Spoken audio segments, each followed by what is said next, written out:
J'ai toujours eu une sorte de pincement au cœur lorsque je clique sur livraison dès demain sur Amazon. Lorsque le livreur arrive aussi rapidement devant chez moi pour me donner mon colis, je me suis toujours dit que derrière toute cette sorcellerie de pouvoir livrer aussi rapidement, des employés ont dû courir dans tous les sens, se hurler dessus et jeter mon colis comme ça à travers les entrepôts pour pouvoir faire en sorte de me livrer le plus rapidement possible. Alors pour en avoir le cœur net, j'ai visité l'entrepôt d'Amazon de Brétigny-sur-Orge. C'est clairement l'entrepôt phare d'Amazon en France. Il représente un investissement colossal puisque ici, l'homme se mêle à la machine. Le tout contrôlé par une intelligence artificielle. Puisque dans ce monde, c'est l'intelligence artificielle qui va dicter où ranger le slip dans l'étagère et est-ce qu'il faut le sortir pour le mettre dans un bac de commande. Alors je vous propose d'entrer dans cette cathédrale du e-commerce en commençant par le simple clic de votre commande jusqu'à la livraison chez vous. La première partie de cette vidéo est cruciale, l'acheminement des produits dans l'entrepôt d'Amazon. Alors on commence ici par l'approvisionnement de cette usine Amazon. Bah ouais, il faut bien que des fournisseurs et même d'autres entrepôts Amazon amènent vos produits au plus proche de chez vous. Donc là, tous ces produits, ils sont destinés soit à être stockés ici, soit à être envoyés chez vous. Quand les produits arrivent par camion dans cet entrepôt, ils sont tous mis dans des bacs noirs. Il y a à peu près 10 à 15 produits dans chaque bac noir, classés de manière totalement aléatoire. Et c'est quand même assez amusant de voir du shampoing rangé à côté d'une enceinte connectée, à côté d'un iPhone, etc., etc. Ce sont ces bacs noirs qui sont tous identifiés avec le code barre. Ensuite, les bacs sur tapis roulant vont suivre le convoyeur pour aller directement à l'étage. Et là, vous allez voir, c'est de la folie. Alors attention, l'opération ici n'est pas totalement automatisée. Parfois, il y a des produits qui arrivent dans des cartons plus gros que ce qui pourrait rentrer dans les bacs. Donc, ils sont déballés et ensuite mis dans les bacs qui vont partir ensuite quand ils sont faits à la main via ces tapis roulants qui montent en colimaçon et hop, ils partent à l'étage. Allez, on y va.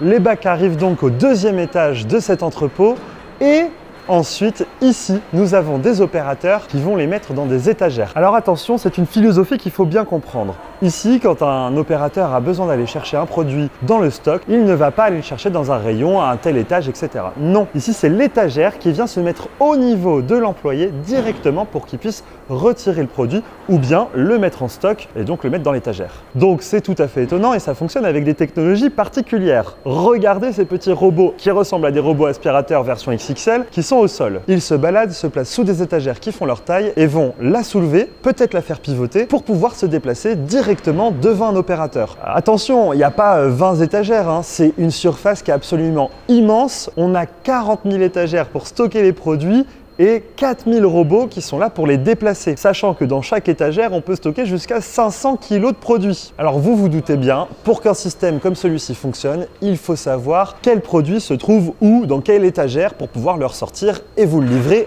à votre commande. On a avec chaque opérateur 3 objets technologiques importants. Un scanner, une caméra et un vidéoprojecteur. La caméra va analyser l'étagère lorsqu'elle arrive face à l'opérateur. Une fois que c'est fait, le système indique quel produit prendre à l'opérateur. Ici, c'est le scanner qui va vérifier que le produit a été correctement pris et le vidéoprojecteur va colorer l'étagère. Regardez, il y a des zones magenta et des zones blanches. Dans les zones magenta, c'est plein. Par contre, les zones blanches, elles sont vides. Donc c'est dans une de ces cases qu'il faudra placer le produit. Et la caméra continue d'enregistrer les mouvements pour savoir dans quelle case il a été placé. Parce que la raison pour laquelle on utilise encore des humains pour pouvoir faire ce travail, c'est qu'ils ont un devoir d'optimiser. À chaque produit, l'humain peut contredire la machine et dire non. Pour moi, même si tu as surligné cette case blanche, je conseille quand même de placer le produit dans cette case afin d'optimiser le rangement. Bah ouais, plus les étagères sont pleines, plus on en stocke. La caméra suit donc tous les mouvements et sait quand même où le produit a été placé, puisque sur chaque case, il y a des QR codes. Une fois que l'étagère a été remplie, eh bien elle est renvoyée dans le stock et ici, comme je vous l'ai dit, il y a 40 000 étagères. Donc autant vous dire que c'est un labyrinthe que les robots essayent de créer afin que à la fois les produits qui ont besoin d'être stockés plus longtemps soient à l'arrière et les produits qui ont besoin de ressortir rapidement soient à l'avant. Et là, ça me donne envie de m'arrêter sur ces robots qui se déplacent. Faut savoir qu'ils se déplacent non pas grâce à une vision, mais grâce à des QR codes qui sont au sol de manière régulière comme un quadrillage. Le robot a plusieurs caméras et repère les QR codes et c'est un ordinateur central qui va diriger tous les robots en même temps pour qu'il n'y ait jamais de collision et que le robot puisse circuler librement sans être bloqué par une étagère qui attendrait son tour. Et en gros, faut pas qu'il y ait d'embouteillage. Mais bon, vous vous doutez bien, les erreurs, ça arrive et parfois les produits peuvent être mal placés dans les étagères et donc ce qui fait que des petits produits peuvent tomber. Par exemple, là j'en ai repéré un. Ce produit est tombé et évidemment il peut poser des problèmes au robot. Alors ça tombe bien, les robots ils sont quand même équipés de plusieurs capteurs qui vont repérer des produits qui ont pu chuter et qui pourraient entraver leur chemin. Et c'est là que l'homme intervient, puisque vous doutez bien, dans une jungle pareille d'étagères qui se déplacent, c'est impossible qu'un humain puisse s'y trouver sans que ce soit dangereux pour lui. Alors Amazon a formé quelques personnes qui peuvent rentrer dans cette arène d'étagères dansantes, et ceci sans danger. Regardez, ces personnes, elles ont un gilet avec des lumières vertes, et en fait cette lumière verte, elle est accompagnée d'un module qui envoie des ondes dans un périmètre de 6 mètres et qui va permettre au robot de savoir qu'il y a un humain dans l'arène. L'objectif, c'est que jamais une étagère puisse blesser un humain qui vient récupérer des objets tombés par terre. Les robots savent donc où se trouvent les personnes de la maintenance, les évitent et continuent leur chemin, et l'ordinateur central reprogramme les chemins de chaque robot pour qu'ils puissent quand même aller à la rencontre de l'opérateur qui les attend. Et vous l'avez peut-être remarqué, les étagères sont rangées de manière assez aléatoire. On peut clairement voir un livre rangé à côté d'un ordinateur ou même de produits alimentaires. Et moi, à la première vue, je me suis dit, mais attends, mais pourquoi vous rangez pas juste tous les livres ensemble, toutes les Nintendo Switch ensemble, tous les iPhones ensemble? Eh bien c'est simple, cela créerait de la congestion au sein du stock. Je vous donne un exemple clair. Si jamais l'iPhone 17 vient à sortir en septembre et que tous ces iPhone 17 rentrent dans que quelques étagères, et bien quand ce sera le temps de venir décharger l'étagère pour pouvoir faire les commandes avec les iPhones, et bien il y aura des problèmes de congestion. Parce que oui, c'est très rare qu'une commande Amazon soit faite que pour un produit. Donc c'est assez simple, on met les produits un peu partout pour que les étagères puissent venir aux opérateurs et que les opérateurs puissent vider les étagères de manière aléatoire. Et ce fonctionnement, c'est aussi pour les protéger, puisque porter la même charge, le même poids tous les jours, c'est un peu épuisant.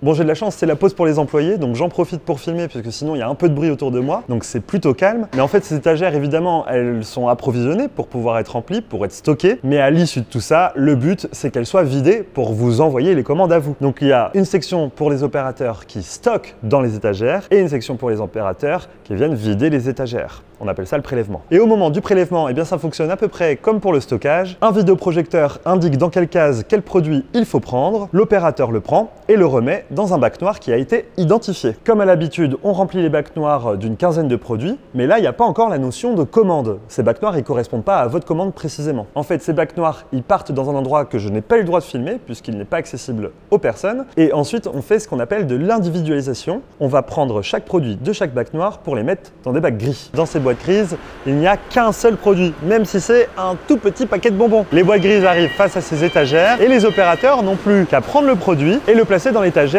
qui est indiquée par un voyant lumineux. Et c'est là que la commande commence à se préparer. Chaque case ici représente une commande d'un client. Et une fois que l'étagère sait que la commande est complète, eh bien elle clignote en jaune. Ça indique à l'opérateur qu'il peut pousser les produits pour aller de l'autre côté de l'étagère. Et là, si on va de l'autre côté de l'étagère, eh bien on voit qu'il y a d'autres opérateurs qui ici vont préparer la commande et la mettre en carton. Et là, Amazon me donne un point de vigilance. Ici, personne ne peut savoir qui a commandé quoi. Le nom du client et son adresse n'est pas encore indiqué sur le carton. Ici, l'opérateur va simplement apposer un petit sticker avec un QR code pour identifier le carton, mais c'est tout. Pour la petite anecdote, vous savez, chez Amazon, il y a différents types de cartons. Il peut y avoir des gros cartons comme des petites enveloppes toutes fines, et ici, c'est directement le système logiciel avec l'intelligence artificielle qui va sélectionner, selon le poids et la taille de la commande, le carton que l'opérateur devra prendre. Et il est indiqué par des indications qui est directement sur l'écran. Par exemple, je voyais du F9, et bien ça correspond à ce carton. Comme ça, l'opérateur ne surdimensionne pas l'emballage, et donc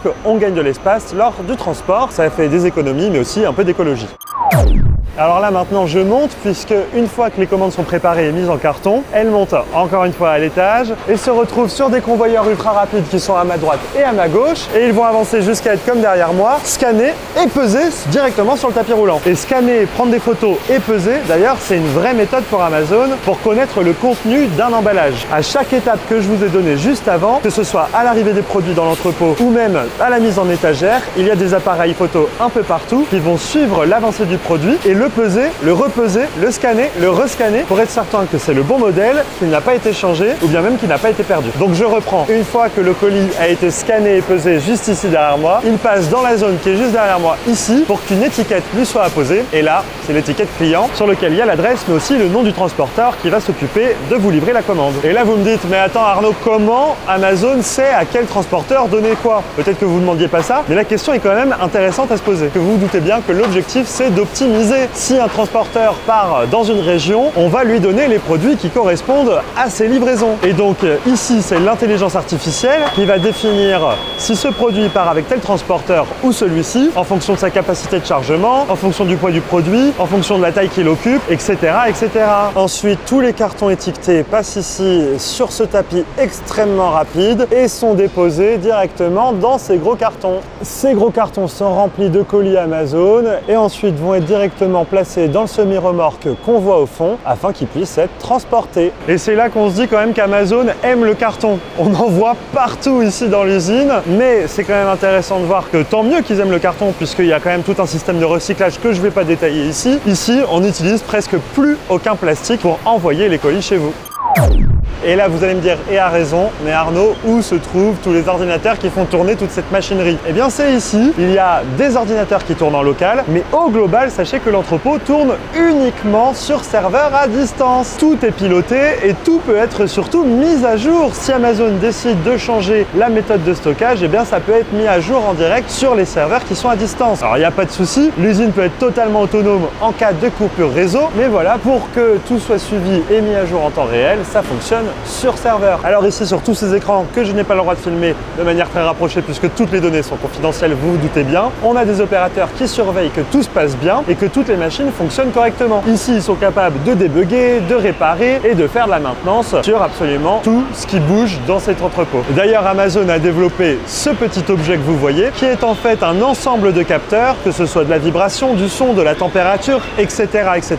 Et ce capteur est directement collé de manière adhésive sur tous les appareils électroniques qui sont ici dans l'entrepôt. Rien n'est programmé, ils sont juste identifiés avec un QR code et connectés à l'ordinateur principal. Ensuite, c'est l'intelligence artificielle qui va faire le reste du travail. Elle va laisser le capteur, où qu'il soit, prendre des mesures pendant 1 à 2 semaines pour connaître le fonctionnement normal et les différentes variations quotidiennes de la machine et ainsi par la suite, lorsqu'il y aura une dérive, une surchauffe, une vibration anormale, etc., etc., l'intelligence artificielle saura prédire attention, ça commence à changer là. Il y a peut-être un problème qui va arriver sur les machines. Parce que le problème qu'on ne veut surtout pas avoir dans une usine comme celle-ci, c'est une machine qui tombe en panne, puisque ça bloque toute la chaîne de production par la suite. Donc ces petits capteurs qu'on voit un peu partout, ils sont là pour prévenir. Parce que oui, il vaut mieux prévenir que guérir. Et ça, grâce à l'intelligence artificielle, Amazon arrive à garder une cadence de production très élevée et surtout très optimisée. Et j'en profite quand même pour vous montrer un peu la taille de l'entrepôt d'Amazon. Là, j'ai une vue assez spectaculaire. C'est sans fin. 70 000